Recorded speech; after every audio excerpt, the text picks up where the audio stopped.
Halo rekan-rekan semua, perkenalkan saya Francisca Reni Martanti, mahasiswi Fakultas Keguruan dan Ilmu Pendidikan Universitas Pamulang, semester 3. Saat ini saya akan membuat video simulasi pembelajaran PPKN.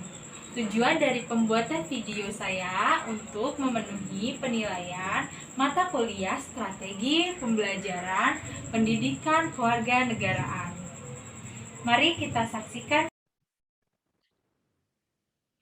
Halo semuanya, apa kabar? Baik Bu Guru. Baik Bu. Ketemu lagi kita di pembelajaran PPKN hari ini. Apakah ada yang sakit? Saya sehat Bu. Oke. Sehat Bu, sehat. Sehat semua ya. Iya Bu. Iya Bu.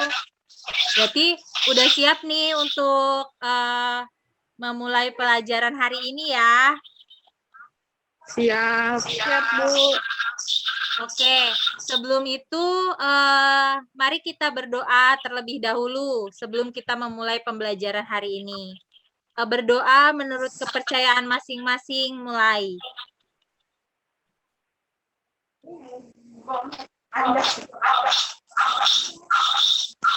Berdoa selesai. Ya, setelah itu Ibu akan mengabsen kalian dulu biar Ibu tahu siapa nih yang sudah masuk atau yang izin. Pertama, Siapa ya, Bis? Ega Ayu Mumtahana. Hadir Bu. Oke, Stefani Hana. Hadir Bu. Hadir. Oke, Siska Pradita. Mana ya Siska ya? Ya Bu. Oke. Ini yang belum kelihatan kayaknya ada Rahayu belum kelihatan. Ada yang tahu kemana? Nggak tahu? Oh dia belum.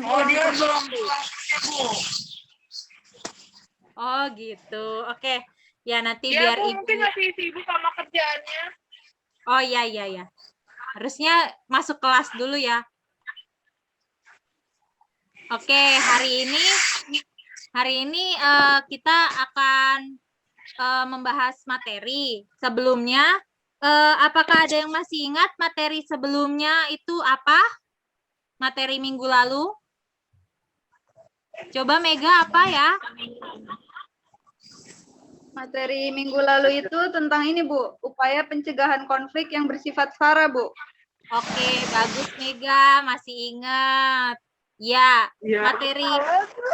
materi hari ini juga masih berkaitan tentang keberagaman yang ada di Indonesia. Jadi masih ada kaitannya dengan materi minggu lalu. Oke, gua akan share materi. Sebelum itu kita menyanyikan lagu Indonesia Raya terlebih dahulu. Baik Bu.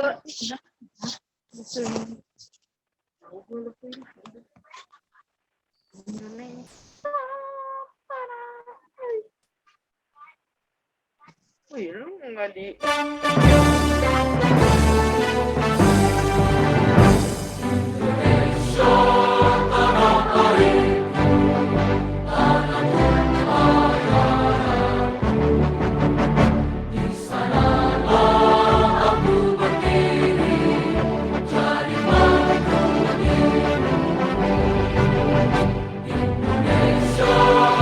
Bangsa dan tanah air, mari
Oke. Sebelum memulai, apakah ada yang tahu makna kenapa kita harus menyanyikan lagu Indonesia Raya sebelum memulai pembelajaran?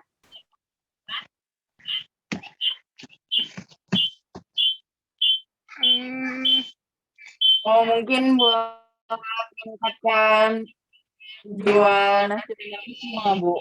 Iya, betul sekali Siska. Tepuk tangan untuk Siska.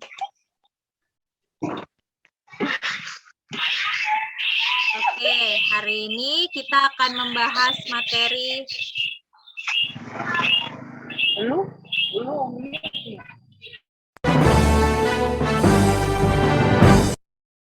Oke. Materi yang akan kita bahas hari ini yaitu bab 5 tentang harmoni keberagaman Indonesia.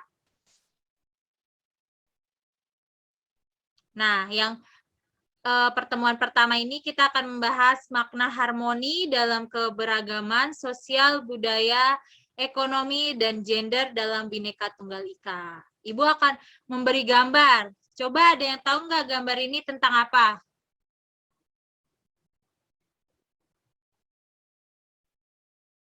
Ya, gambar ini itu Nggak ada gambarnya, Bu.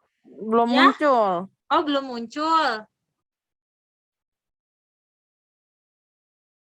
Sudah muncul? Udah. Udah, Bu. Oh, udah.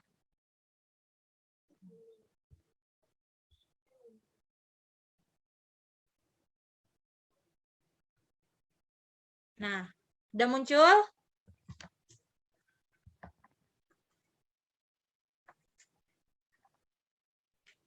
Sudah muncul gambarnya?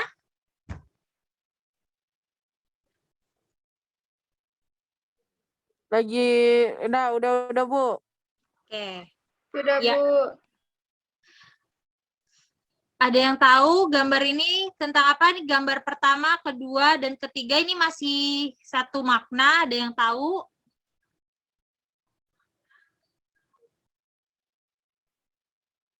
Oke, ini gambar tentang keluarga. Jadi keluarga itu sangat penting dalam kehidupan bersosial, bermasyarakat. Mari kita ulas.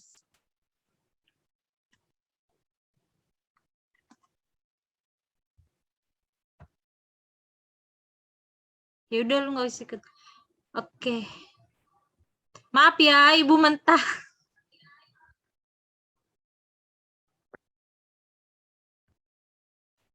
Maaf.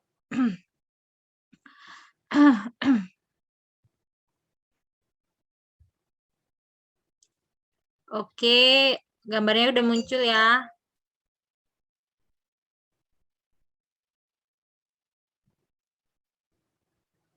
Ya, pertama kita akan mencari tahu apa sih harmoni itu. Harmoni merupakan suatu keselarasan yang ada dalam suatu kelompok. Nah, dalam suatu kelompok. Nah, kaitannya dengan gambar yang tadi yaitu harmoni dalam keluarga. Harmoni dalam keluarga merupakan akar dari harmoni yang tercipta di masyarakat.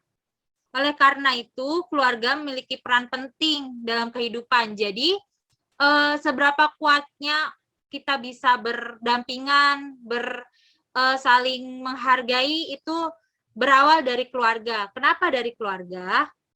Karena di dalam keluarga kita juga memiliki keberagaman. Betul tidak, Siska?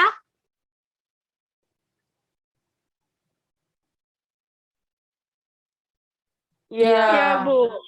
Iya, iya, benar. Keberagaman, mengapa keberagaman? Karena di rumah itu misalnya ada kakak. Oi. Ya, maaf ya. Matiin video aja. Sinyal Ibu jadi lagi jelek ya, Bu? Iya nih, sinyalnya lagi jelek. Saya matiin kamera ya. Semoga nggak jelek lagi. Duh. Ya, Jadi glowing.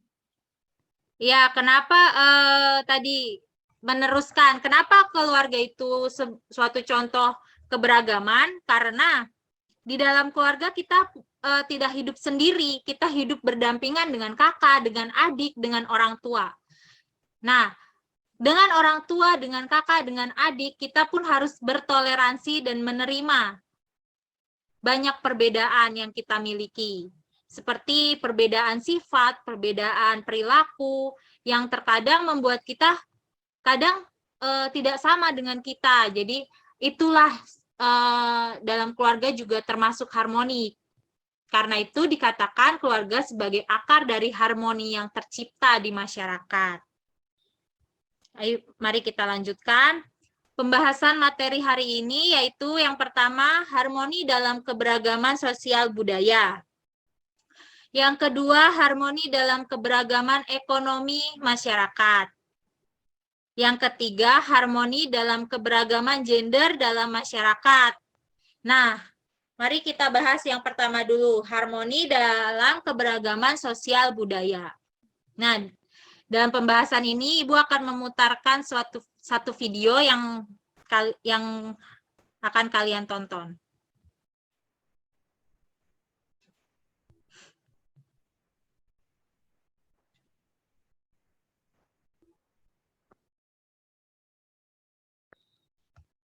Bentar ya.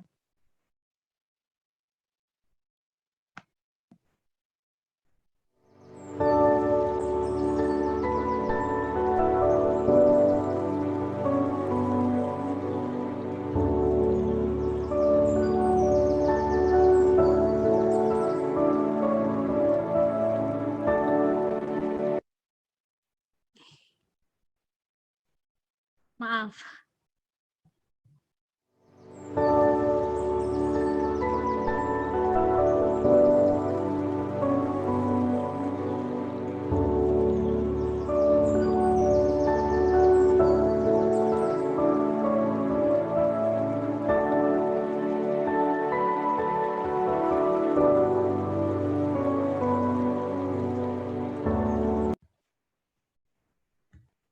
Bentar, Ibu ganti device dulu, ganti tethering. Baik, Ibu.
Ya.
Iya, itu tadi videonya.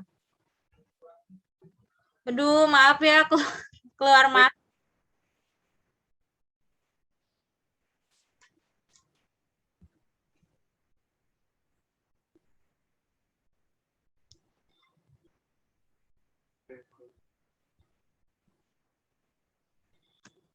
Nah, dari video yang tadi, apa yang bisa kalian lihat?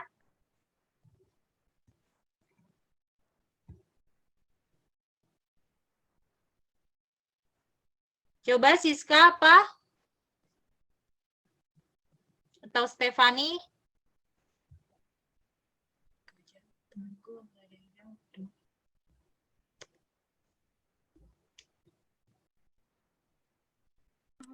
Ya, kenapa, Bu? Dari video yang tadi, apa yang bisa kalian simpulkan atau kalian lihat?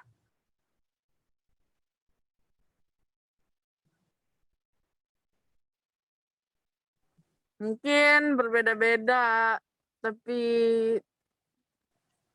tetap satu kayak Indonesia. Iya, betul. Ya, tadi di video itu ditampilkan keberagaman yang ada di Indonesia, seperti suku yang ada di Indonesia, agama, dan bahasa daerah. Bahkan di kelas ini pun juga kita Bhinneka Tunggal Ika, beragam. Ada yang Kristen, ada yang Islam, dan ada pula yang Buddha. Jadi keberagaman itu sangat dekat dengan kita, apalagi keberagaman tentang kebudayaan. Yang paling penting dari keberagaman ini yaitu adanya toleransi, di mana kita harus selalu bertoleransi dan menerima perbedaan yang ada di sekitar kita. Kita tidak boleh mau menonjol, mau lebih terlihat, tidak bisa. Kita harus tetap bertoleransi karena semuanya itu baik, karena semuanya itu kita itu tetap satu, tetap Indonesia. Beda ras, beda suku, beda agama itu bukan menjadi suatu halangan kita untuk tetap bersatu. Ya. Lalu setelah itu harmoni dalam keberagaman ekonomi dalam masyarakat. Nah, harmoni dalam keberagaman ekonomi ini dapat kita lihat yang di sini ada pekerja pabrik. Nah, ini. Dan di sini juga ada bos yang di kantor. Mengapa harmoni dalam ekonomi masyarakat itu sangat penting? Karena pekerja pabrik tidak akan bisa bekerja di pabrik kalau tidak ada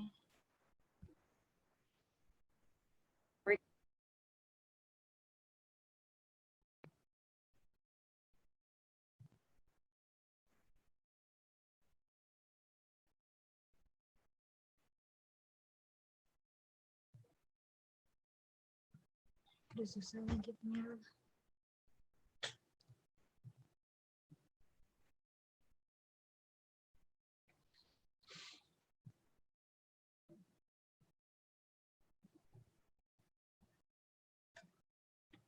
Kemarin berapa jam?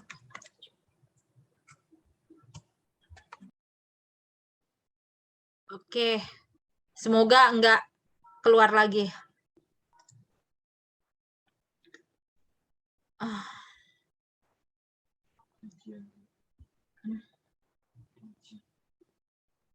Ya, mengapa di sini ada keberagaman ekonomi? Jadi ada yang orang berekonomi tingkat ekonominya tinggi, ada orang yang memiliki tingkat ekonominya rendah, dan juga ada orang yang memiliki tingkat ekonominya sedang.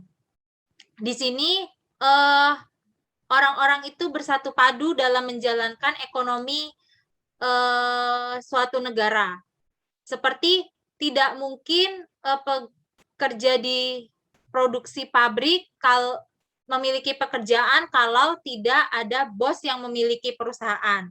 Begitu pula dengan bos-bos yang memiliki perusahaan, mereka tidak akan bisa menjalankan ekonomi kalau tidak ada pegawainya yang bekerja. Karena itu, makanya mereka harus bersatu padu dalam menjalankan ekonomi. Ya, di sini pengertiannya adalah dalam keberagaman ekonomi adalah upaya melakukan pemberdayaan ekonomi masyarakat di sekitar dalam memperoleh fasilitas hidup yang lebih baik dari pemerintah maupun kelompok yang lain. Jadi, seperti yang tadi dijelaskan, pegawai pabrik mencari memperoleh fasilitas hidup yang lebih baik dari pemilik pabrik. Begitu pula dengan pemilik pabrik. Kalau tidak ada pegawai pabrik, mereka tidak bisa menjalankan bisnisnya, menjalankan usahanya, mereka juga tidak memperoleh fasilitas hidup yang lebih baik. Seperti itu. Lalu setelahnya ada harmoni dalam keberagaman gender dalam masyarakat. Di masyarakat kan ada perempuan dan laki-laki. Dan mengapa harus harmonis kehidupannya? Karena tidak ada zaman sekarang hanya laki-laki saja yang boleh bekerja atau hanya perempuan saja. Laki-laki dan perempuan memiliki hak yang sama untuk mendapatkan pekerjaan, mendapatkan fasilitas, dan semua mereka memiliki hak yang sama. Nah, harmoni dalam keberagaman gender adalah dikarenakan kita sebagai manusia diberikan sebuah tempat kehidupan yang dimana berada di atas bumi dan dimana kita juga bisa hidup dengan berdampingan dengan berbagai macam manusia lainnya. Dan kemudian kita adalah orang yang dimana kemudian berada di atas negara yang sama, yaitu negara Indonesia. Jadi yang tadi dikatakan memiliki hak yang sama dan keadilan yang sama. Seperti ini, harus balance antara laki-laki dan perempuan. Tidak ada yang lebih unggul atau lebih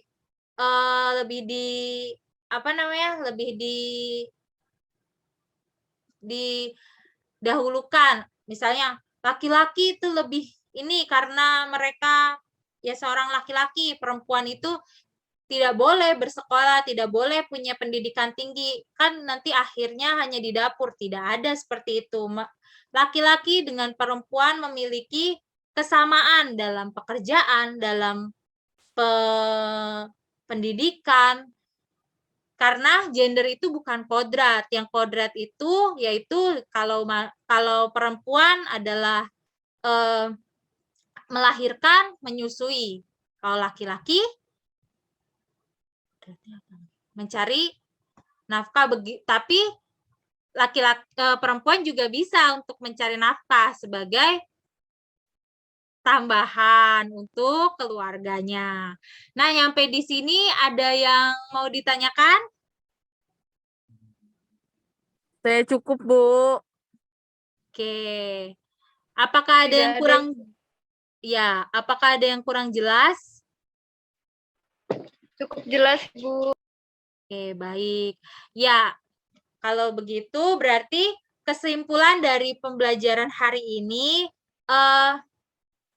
kita sebagai bangsa Indonesia harus saling menerima tentang perbedaan, apapun perbedaan yang kita miliki di lingkungan sekitar kita, di lingkungan sosial kita, karena perbedaan itu sangat dekat dengan kita. Jadi kita tidak bisa, oh punya saya lebih baik, oh punya saya lebih baik, tidak bisa. Semuanya berjalan beriringan bersama-sama. Kalau tidak ada yang lainnya, kita tidak akan terlihat baik, ya kan? Kita tidak akan lebih terlihat. Karena ada pembandingnya, kita menjadi terlihat seperti itu. Ya, oke. Terima kasih untuk pembelajaran hari ini.